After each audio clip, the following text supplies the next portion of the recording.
За бэлэн өмгөөлөгчийн хувьд өөр хэлэх зүйл энэ дээр юу байна?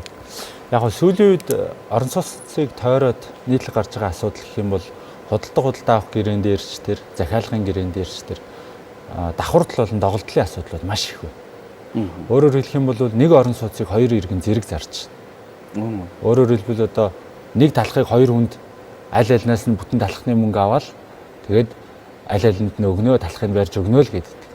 Гэтэл яг байр ашиглалтанд ороод байраа хуваах болоход тэр талхыг хувааж идэх боломжгүй. Өөрөөр хэлбэл нэг орон сууцнд хоёр айл амьдрах боломжгүй. За мөн шүүхтэр зарга хийгээд явахаар шүүх нэг байрыг хоёр хүнд зэрэг шийдвэрлэх боломжгүй. За ийм асуудал. Нөгөө төгөөр бол яг хуу давхардалгүй байлаа ч гэсэндээ ороход бол маш их тоглолттой.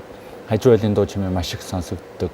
За агаар жуулт, за нар салхи, дээрэс нь одоо барилгын өрлөг болон дотор өрлөгүүдийг дутуу хийгч гэх мэтлээ одоо ийм доголдлын асуудал маш их байдаг.